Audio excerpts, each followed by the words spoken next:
L'un s'appelle Johan Udo. L'autre s'appelle Tatiana Im. L'un est assistant social. L'autre est psychologue. Tous deux aident au quotidien des personnes dépendantes à sortir de leurs addictions. C'est quoi une addiction?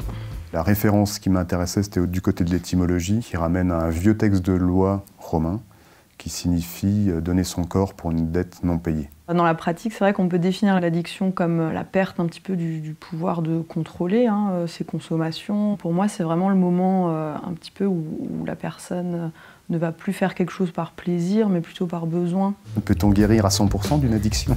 Moi, ce que je peux dire dans le cadre d'une démarche de soins, ne plus être dépendant, ça peut être possible pour certaines personnes, mais c'est peut-être pas la solution pour toutes les personnes. Moi, ce que j'aime bien dans cette question, c'est qu'elle sous-entend le fait que l'addiction serait une maladie. Or, moi, je suis vraiment pas persuadé qu'on peut définir l'addiction comme une maladie. Et ce qui compte peut-être avant tout, c'est la parole de l'usager, de savoir ce que lui, il compte faire par rapport à ses consommations. Comment prend-on en charge une personne dépendante? Déjà, je crois que le premier facteur, c'est la question du temps. Il va falloir essayer de mettre des points d'étape, si on doit les nommer comme ça, qui ne soient pas trop éloignés du souhait de la personne qu'on accompagne. C'est vraiment elle qui va dicter la démarche de soins. Le deuxième point, c'est la question de la répétition. On va être obligé de répéter avec l'usager plusieurs fois les mêmes circuits, plusieurs fois les mêmes types d'accompagnement. L'addiction, pour moi, vient souvent répondre à autre chose. Bien sûr, par rapport à la loi, par rapport à l'entourage, par rapport à la santé, ça peut être un problème, mais parfois, dans le fonctionnement de la personne, ça peut être une solution à un autre problème.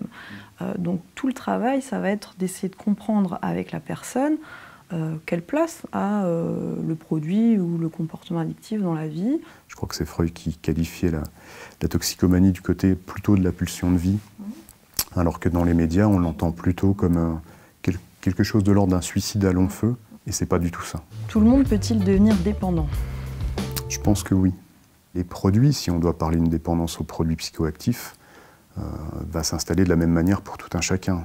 C'est pas parce qu'on consomme un produit qu'on va devenir dépendant. Néanmoins, il est compliqué de ne pas devenir dépendant si on consomme régulièrement un produit. Je pense que ça dépend à chaque fois du produit en tant que tel, mais aussi de la personne elle-même et de l'environnement dans lequel elle est. Quel conseil donner à une personne qui refuse de se faire aider?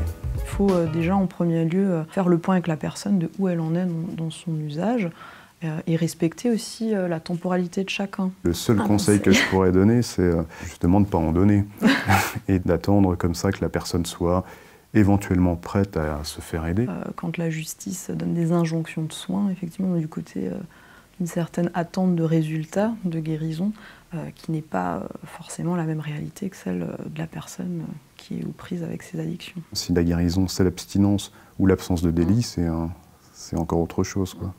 Ce sont quoi les conséquences d'une addiction? On peut aller dans les deux sens, il y a des conséquences qui peuvent être plaisantes. Après, c'est pas de celles-là dont on parle le plus fréquemment. Du coup, il y a aussi des conséquences un peu néfastes qui peuvent aller malheureusement jusqu'au décès. On peut peut-être penser aussi les conséquences de manière plus large, donc effectivement sur la santé, peut-être les conséquences sur la vie sociale. Les gens qu'on accompagne, ils connaissent en amont les conséquences, et notamment le public le plus jeune. Donc, du coup, parler tout de suite des conséquences négatives, je ne suis pas sûr que ce soit très opérant. Voit-on de nouvelles addictions émerger? L'OMS, donc l'Organisation mondiale pour la santé, vient de reconnaître officiellement l'addiction aux jeux vidéo comme une maladie. Oui, on peut rajouter les addictions à des formes de sexualité particulières aussi, des addictions au sport. Comment accompagner ces personnes qui peuvent peut-être souffrir de ces problématiques-là? Je trouve que là, on a pris un peu de retard et qu'on n'a pas forcément beaucoup de leviers pour les accompagner. Moi, ça me fait penser aussi à la société dans laquelle on vit, qu'on peut qualifier de société addictogène, où la question de la réponse immédiate, qui agit finalement un peu comme les produits, est en place, est hyper présente, notamment pour les plus jeunes.